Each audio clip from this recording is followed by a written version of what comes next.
الحمد لله نحمده ونستعينه ونستغفره ونؤمن به ونتوكل عليه ونصلي ونسلم على رسوله النبي الأمين المكين الكريم الكريم الرؤوف الرحيم.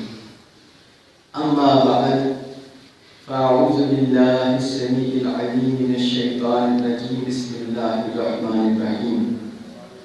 قال الله تعالى في القرآن المجيد: وإذا الموءودة سئلت بأي ذنب قتلت.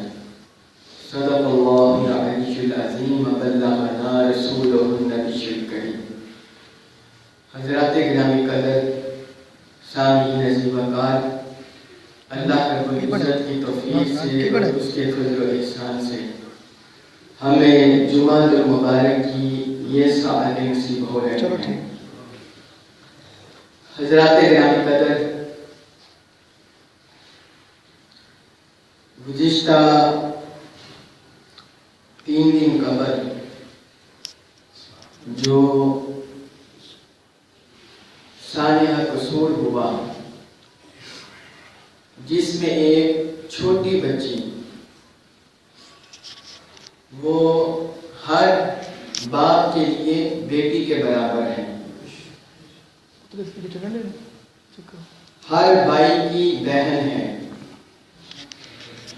ہر باپ کی بیٹی تھی، ہر بھائی کی بہن تھی. اس چھوٹی بیٹی کو بے گناہ اور معصوم زینب، جس کا نام تھا، اس کو ظلم و بربریت کا نشانہ بنایا گیا.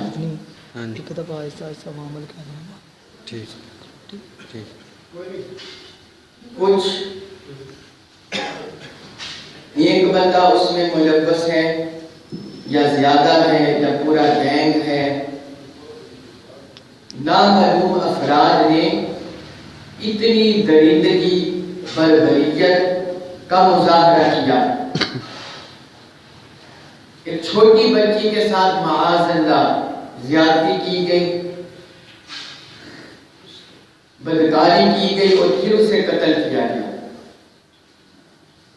اور یہ چند دنوں میں یہ 12ویں بچی کی قصور میں.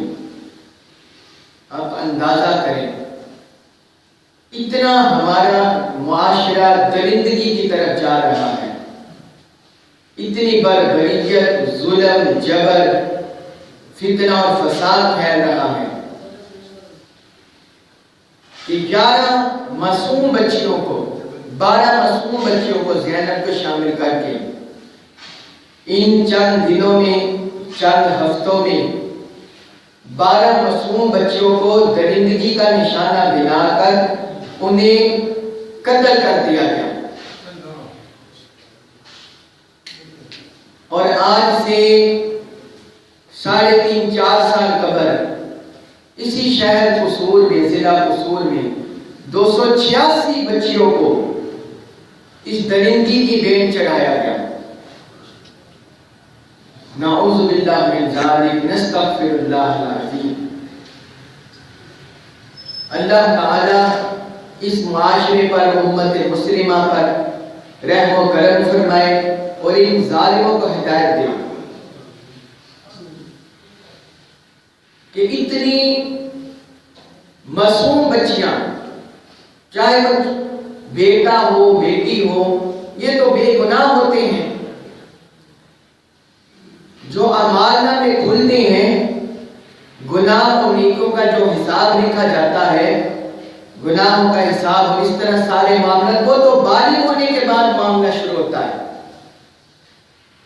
اس سے پہلے جتنے بھی نفوس ہے چھوٹے، اللہ تعالیٰ نے ان کے ساتھ معافی کا عمل رکھا ہوا ہے، اپنی رحمت و کرم فضل کا معاملہ رکھا ہوا ہے. وہ بے گناہ ہوتی ہیں، معصوم ہوتے ہیں، وہ ایسی روحیں ہوتی ہیں. اور معاملات تو بعد میں شروع ہوتے ہیں. قرآن میں، سنت میں اللہ اور اللہ کے رسول صلی اللہ علیہ وسلم نے جو بالغ اس طرح کا عمل کرتے ہیں، زیادتی کا، بدکاری کا، زنا کا، اللہ اور اللہ کے رسول صلی اللہ علیہ وسلم نے شادی شدہ کے لیے سنسار کا حکم فرمایا ہے اور غیر شادی شدہ کے لیے 100 کوڑوں کا حکم فرمایا ہے کہ جو غیر شادی شدہ یہ عمل کرے انہیں 100 کوڑے مارے جائیں، اور شادی شدہ یہ عمل کرے تو اسے سنسار کر دیا جائے۔ یہ بالغوں کی سزا ہے قرآن میں، جو بالغ ہو جاتے ہیں وہ اگر یہ عمل کرے، ناحق یہ عمل کرے، یہ برائی کرے، یہ بدکاری کرے، تو اللہ اور اللہ کے رسول کی طرف سے اتنی سخت سزا مقرر ہے۔ اور پھر یہ عمل کر کے کسی کو قتل کر دینا، یہ ہے بالغ کی سزا اللہ تعالی نے۔ اور جو غیر بالغ کو کرتا ہے یا اور غیر محل میں کرتا ہے، شریعت میں اس کی سزا تعزیر کے طور پر رکھی گئی ہے کہ وہ حکام وقت پر جو عدل و انصاف پر بیٹھے ہوئے ہیں ان پر منحصر ہے کہ وہ اس کو جتنی سخت سزا دینا چاہے دے دے۔ جس طرح قوم لوط ہوئی ماضی میں، وہ لواطت کرتے تھے، لواطت، اور یہ لواطت بھی اسی قوم سے نکلا ہے، لفظ قوم لوط سے ہی لواطت نکلا ہے، جس کا مطلب ہے مردوں کے مردوں کے ساتھ بدفعلی، مردوں کی مردوں کے ساتھ بدفعلی۔ اللہ رب العزت نے ارشاد فرمایا حضرت لوط علیہ السلام کی بعثت کا ذکر کرتے ہوئے، وَلُوطًا إِذْ قَالَ لِقَوْمِهِ أَتَأْتُونَ الْفَاحِشَةَ مَا سَبَقَكُم بِهَا مِنْ أَحَدٍ مِنَ الْعَالَمِينَ۔ فرمایا یاد کرو جب اللہ تعالی نے حضرت لوط کو ان کی قوم میں بھیجا تو انہوں نے اپنی قوم سے کہا کہ تم اس فحاشی کی طرف جاتی ہو جس کی طرف تم سے پہلے کوئی قوم نہیں گئی، کبھی یہ نظیر ہی نہیں ملی، کبھی یہ دنیا نے منظر ہی نہیں دیکھا، تم وہ بدفعلی اور وہ جرم کرتے ہو، وہ برائی کرتے ہو۔ تو آگے قوم کیا کہتے ہیں، انہوں نے مذاق اڑایا حضرت لوط علیہ السلام کا، اور جب فرشتے آئے، عذاب لے کر فرشتے آئے، وہ ان کے بھی پیچھے پڑ گئے، معاذ اللہ ان کے ساتھ بھی بدفعلی کی نیت سے ان کے پیچھے پڑ گئے۔ فرشتے خوبصورت جوان بن کر حضرت لوط علیہ السلام کے پاس آئے، اور کیا لے کر، عذاب لے کر، عذاب لے کر آئے تھے، تو وہ قوم ان کے بھی پیچھے پڑ گئی۔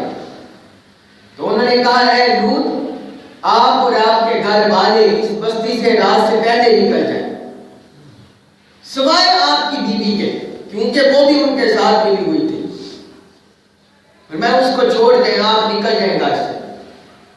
پھر دیکھیں پھر اللہ پاک نے کیا کیا، سخت ترین چنگار زلزلے کا عذاب آیا اور وہ قوم ساری مریا میٹ ہو گئی۔ اللہ تبارک و تعالی نے اس ساری قوم کو تباہ و برباد کر دیا، مریا میٹ کر کے رکھ دیا۔ اتنا سخت عذاب ہے اس قوم پر۔ اور ادھر قصور میں وہ قوم کرتی تھی بڑے بچوں کے ساتھ، اور یہ معاذ اللہ استغفر اللہ جو اپنے آپ کو اللہ کے بندے کہتی ہیں، کلمہ گو کہتی ہیں، مسلمان کہتی ہیں، مومن کہتی ہیں، اللہ کے رسول کا کلمہ پڑھتے ہیں، حضور کا کلمہ پڑھتے ہیں، خاتم النبیین کا کلمہ پڑھتے ہیں، ان کا یہ حال ہے کہ چھوٹی بچیوں کو ظلم کا نشانہ بناتے ہیں، جبر کرتے ہیں، بدکاری کرتے ہیں، زیادتی کرتے ہیں۔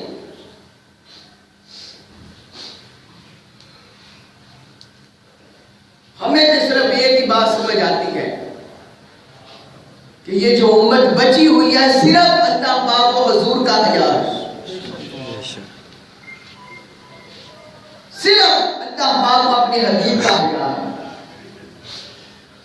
اور جو وعدہ کیا جاتا ہے حبیب ہم آپ کی قوم کو، آپ کی امت کو مسخ نہیں کریں گے، غرق نہیں کریں گے، جس طرح اجتماعی لحاظ سے پچھلی امتوں کو کیا۔ آسمان سے عذاب نہیں آئے گا، یہ وعدہ لیا تھا اپنے حبیب سے.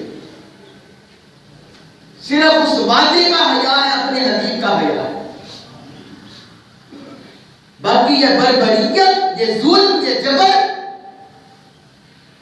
ان قاتلوں کو، ظالموں کو، زیادتی کرنے والوں کو، جس طرح یہ معصوم بچیوں کو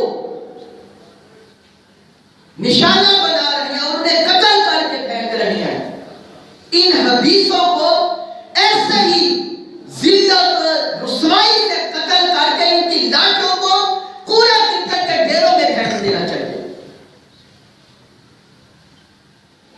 اور اس پر آپ یہ نہ سمجھیں کہ میری کوئی، میں جذبات میں آ کر کہہ رہا ہوں. جیسا ظلم ہوتا ہے اللہ اور اللہ کے رسول کے قوانین ہمیں ظالم کے ساتھ ویسی ہی سزا کا حکم دیتے ہیں.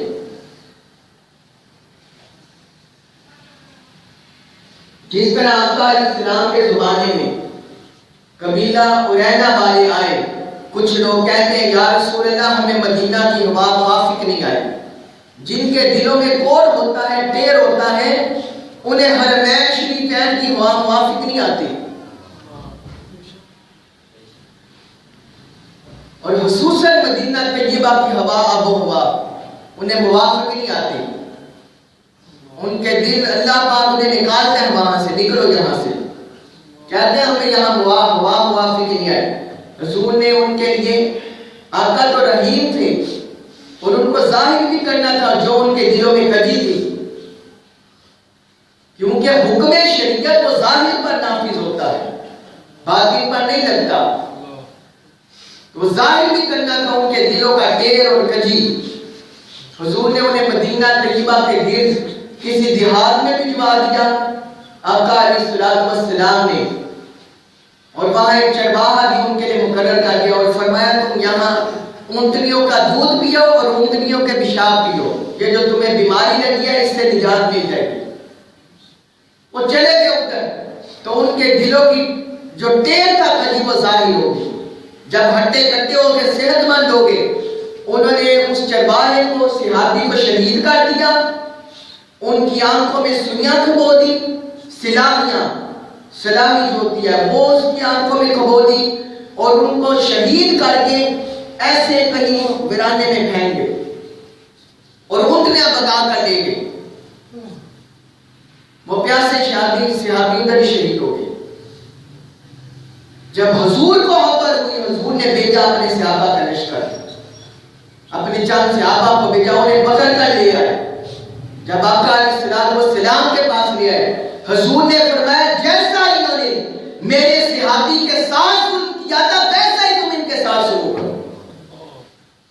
آقا نے ان کی بھی آنکھیں نکلوا دی، سلائیاں کروا دی ان کے اندر، اور انہیں بھی لبوں تک صحرا میں چھوڑ دیا. وہ بھی بلک بلک کر مر گئے. یعنی جیسا ظلم کیا تھا حضور نے انہیں سزا بھی رسی. اور قصور میں جو یہ ظلم کر رہے ہیں، جو یہ ظالم ہے، قاتل ہے، جبر کرنے والے ہیں، ہماری معصوم بیٹیوں کو، بچیوں کو جو مسل رہے ہیں، جو کچل رہے ہیں، ان کو بربریت کا نشانہ بنا رہے ہیں، ان کو پکڑ کر بھی اذیت نہ موت دی جائے، قتل کیا جائے، اور ان کی لاشیں بھی قتل میں پھینک دی جائے، حدیثوں کی کوڑا کرکٹ میں پھینک دی جائے، جس طرح یہ معصوم بچیوں کو پھینکتے، تاکہ ہر ظالم و جابر کو پتہ چلے اور ہر ایک عبرت کا نشان بن جائے، ہر ایک عبرت کا نشان بن جائے. اور یاد رکھیں اس میں صرف وہی سزا کے مستحق نہیں ہیں جو اس علاقے کے S P, D S P, تھانے دار خاموش ہیں اور ابھی تک قاتلوں کو نہیں پکڑ سکے، ان کو بھی سزا دی جائے، قانون کے مطابق انہیں بھی سزا دی جائے. وہ بھی ظلم مستحق ہیں. اللہ رب العزت نے سورۃ التکویر میں فرمایا وَإِذَا الْمَوْءُودَةُ سُئِلَتْ بِأَيِّ ذَنبٍ قُتِلَتْ. زمانے جاہلیت میں پیدا ہونے والی بچیوں کو جاہل زندہ درگور کر دیتے تھے. کیا کر دیتے تھے؟ زندہ قبر میں دفن کر دیتے تھے. گڑھا کھود کر بچیوں کو پکڑ کر زندہ دفن کر دیتے تھے کہ نہ ہمارے اس پر کوئی حقوق ہو، نہ ہم اس کی شادی کریں، نہ جہیز دیں، اور یہ ہمارے پر ایسے بوجھ بنی رہے گی. تو بہت سے جاہل زمانے جاہلیت میں بچیوں کو پکڑ کے جب وہ پیدا ہوتی لوگوں کو بھی نہ بتاتے. یہ قرآن میں ہے سارا معاملہ. بچیوں کو معاذ اللہ اتنا یعنی وہ سمجھتے تھے گھٹیا کہ اگر میں نے کسی کو بتایا میرے ہاں بچی ہوئی ہے، میرے ہاں بیٹی ہوئی ہے، میری رسوائی ہوگی. اپنے منہ چھپاتے پھرتے کہ میری رسوائی ہوگی، منہ چھپاتے پھرتے اور بچی کو لے کر گڑھے میں دفن کر دیتے. ایک چھوٹی بچی کا واقعہ خود جو بعد میں ایک صحابی ہوا شخص، اس نے خود حضور کے سامنے بیان کیا، یا رسول اللہ میری بچی چلاتی رہی. اس نے وہ پیدا ہونے والی بچی کو نہیں، جب وہ 5-6 سال کی ہو گئی اس وقت لے جا کر دفن کیا. میں اسے کسی بہانے لے گیا، آؤ میں تمہیں لے جاؤں، بازار کے بہانے یا کسی اور کے بہانے اس کو گھڑے کے پاس لے آیا، گڑھا کھودا، وہ چلاتی رہی، روتی رہی، میں اس کو وہاں دفن کر رہا.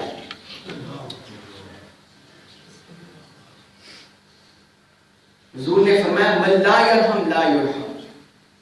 فرمایا جو مخلوق خدا پر رحم نہیں کرتا اللہ پاک کی طرف سے بھی اس پر رحم نہیں ہوتا، اس پر رحم نہیں ہوتا، وہ رحم سے محروم ہو جاتا ہے، اللہ کے رحم سے محروم ہو جاتا ہے. وہ تو ایسے دفن کرتے تھے اپنی بچیوں کو، بیٹیوں کو، ظلم کرتے تھے، جبر کرتے تھے. اور ادھر کلمہ پڑھنے والے اس محمد عربی صلی اللہ علیہ وسلم تاجدار کائنات رحمت للعالمین حضرت محمد مصطفیٰ صلی اللہ علیہ وسلم کا کلمہ پڑھنے والے جنہوں نے جانوروں کے حقوق کا بھی خیال کیا. آقا نے تو جانوروں کے حقوق کا بھی خیال کیا، پرندوں کے حقوق کا خیال کیا ہے، چڑین پرند کے حقوق کا خیال کیا ہے، شجر حجر کے حقوق کا خیال کیا ہے، نباتات کے حقوق کا خیال کیا ہے. جب بعض صحابہ نے کسی جگہ چلتے ہوئے کسی جگہ ٹھہرے، وہاں چیونٹیوں کے بیل تھی تو انہوں نے اس کو آگ لگا دی. حضور نے فرمایا یہ کس نے آگ لگائی ہے؟ انہوں نے اس لیے آگ لگائی ہوگی نا یہاں چیونٹیاں بہت ہمیں تنگ کریں گی. تو حضور نے فرمایا نہ، ایسا نہ کرو، آگ کا عذاب صرف اللہ کے پاس ہے اور کسی کو حق نہیں ہے. حضور نے منع فرما دیا.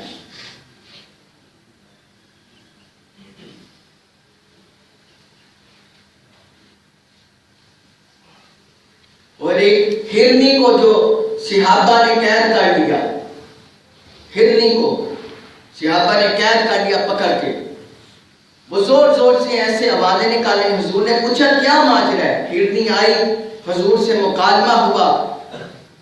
آقا نے فرمایا اس ہرنی کو چھوڑ دو، میری ضمانت پر چھوڑ دو. یا رسول اللہ آپ کی ضمانت کیا؟ اس میں کیا ضمانت دے رہے؟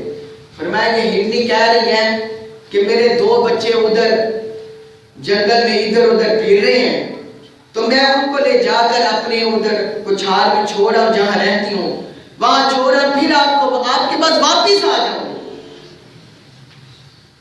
آپ کے پاس واپس آ جاؤں گی، بس مجھے بچوں کے پاس جانے دیجیے. حضور نے فرمایا میری ضمانت پر چھوڑ دو اس ہرنی کو. صحابہ نے چھوڑ دیا اس ہرنی کو، وہ گئی اور بچوں کو اس طرح کر کے سنبھال کے واپس آ گئی. حضور نے فرمایا واپس آ گئی ہے. تو صحابہ نے کہا یا رسول اللہ یا یہ اگلا بھی ہے یا یہ ہے. جب صحابہ حضور نے ضمانت دی ہرنی کی تو انہوں نے کہا یا رسول اللہ ہم آپ کی آخری سرنی کو چھوڑتے ہیں. ان صحابہ نے کہا جنہوں نے پکڑ کر رکھا تھا یا رسول اللہ آپ کی آخری سرنی کو چھوڑتے ہیں. تو وہ ہرنی کو جب آقا نے آزاد کیا وہ نعرے لگاتے جاتی تھی. صحابہ نے ان کے نعرے سنے، وہ نعرے لگاتی جاتی تھی یا رسول اللہ یا محمد یا رسول اللہ یا محمد یا رسول اللہ لا الہ الا اللہ محمد رسول اللہ صلی اللہ علیہ وسلم. اس طرح وہ کلمہ پڑھتی جاتی تھی کہ آپ نے مجھے چھڑوا دیا.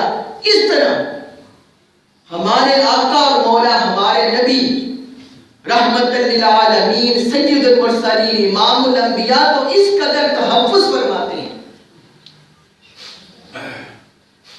یہ کون جاہل ظالم جابر امت میں پیدا ہو گئے جنہیں حیا نہیں، ادب نہیں، زیادتی پر اتر آئے ہیں اور ظلم بھی ایسا کر رہے ہیں کہ آج کے مغربی ممالک میں بھی ایسا کوئی نہ سوچے. جو معصوم بچیوں کے کافر بھی ایسا نہ سوچے. جو ظلم ایسا کر رہے ہیں اس ظلم کے برابر حقدار ہیں اس علاقے کے S P D S P تھانے دار، وہ بھی اس ظلم میں شریک ہے. ان کی بھی گرفت ہوگی اللہ کے حضور. جتنے حکمران ہیں وہ بھی ہیں اور اوپر جو وزیر اعلیٰ وزیر اعظم بیٹھے ہوئے ہیں وہ بھی اس میں شریک ہے. اس جرم میں ان کی بھی گرفت ہوگی. سیدنا عمر فاروق رضی اللہ عنہ نے اس لیے فرمایا تھا کہ اگر دریائے فرات کے کنارے ایک بکری کا بچہ بھی بھوکا مر گیا تو کل قیامت کے دن اللہ رب العزت کے حضور میری اس پر بھی پوچھو گے. یہ اسلام کا عدل ہے، یہ انصاف ہے. جس کا قاتل نہیں ملتا اس کا قاتل حکمران ہے، ورنہ قاتلوں کو ان ظالموں جابروں کو پکڑ کر پھانسی پر لٹکایا جائے. اور جیسا انہوں نے ظلم و جبر بچیوں پر کیا ہے، کسی کی لاش چند گھنٹے کوڑا کرکٹ کر پڑی رہی، کسی کی لاش 1 دن پڑی رہی، 2 دن پڑی رہی، 3 دن پڑی رہی، ایسے ہی قاتلوں کی لاشیں چور چراہے پر لٹکا دی جائے. ہر ایک کے لیے عبرت کا نشان بنے اور جو ان کے پیچھے ملوث ہیں ان کو پکڑ کر بھی لٹکایا جائے، ان کو پکڑ کر بھی لٹکایا جائے. یہ بھی سیدنا عمر رضی اللہ عنہ کے زمانے میں مثال ملتی ہے. ان کے زمانے میں کسی بستی والوں نے ظلم کر کے کوئی غالباً 8-10 افراد ان کو قتل کر دیا. سارے بستی والے شریک تھے. حضرت عمر رضی اللہ عنہ نے فرمایا جو جو اس قتل میں ملوث ہے ان سب کو پھانسی دے دو، چاہے وہ پوری بستی ہی کیوں نہ ہو، پوری بستی ہی کیوں نہ ہو. جب قوم لوط پر عذاب آیا تھا تو اللہ تعالیٰ نے مومنوں کے سوا حضرت لوط علیہ السلام اور ان کے ساتھ تھے جو مومنوں کے سوا باقی ساری بستی کو ملیا میٹ کر دیا. قوم فرعون پر جب عذاب ہے ان کا بھی یہی حال ہوا، قوم عاد پر عذاب ہے ان کا بھی یہی حال ہوا، قوم سمود پر عذاب ہے ان کا بھی یہی حال ہوا. تو جو اس ظلم میں ملوث ہیں ان کو بھی پھانسیاں دی جائے. یا تو قاتلوں کو پکڑے، جو 1 بندہ ہے 2 بندے ہیں پورا گینگ ہے، ان کو پکڑ کر پھانسی پر لٹکایا جائے. سپریم کورٹ نے اس پر سموٹا لیا، ہائی کورٹ نے لیا، قابل تحسین ہے. لیکن امت مسلمہ اہل پاکستان کے دل اس وقت ٹھنڈے ہوں گے، انہیں چین آئے گا جب قاتل پھانسیوں پر لٹکیں گے، قاتل پھانسیوں پر لٹکیں گے. وہ تو پیدا ہونے والی بچیوں کو زندہ درگور کرتے تھے، لیکن یہ بدفعلی نہیں کرتے تھے، یہ زیادتی نہیں کرتے تھے چھوٹی بچیوں سے. اللہ پاک نے فرمایا وَإِذَا الْمَوْءُودَةُ سُئِلَتْ بِأَيِّ ذَنبٍ قُتِلَتْ، اس پیدا ہونے والی بچی سے جس کو قتل کیا گیا، مارا گیا، اس سے قیامت کے دن پوچھا جائے گا بِأَيِّ ذَنبٍ قُتِلَتْ، کہ اسے کس گناہ کی بنا پر قتل کیا گیا۔ یہ معصوم بچیاں قیامت کے دن گریبان پکڑے گی، جو زبان اس ظلم پر خاموش ہے، یہ قیامت کے دن گریبان پکڑے گی کہ ہمیں کس ظلم کی بنا پر قتل کیا گیا، ہمارے ساتھ کس ظلم کی بنا پر یہ زیادتی کی گئی۔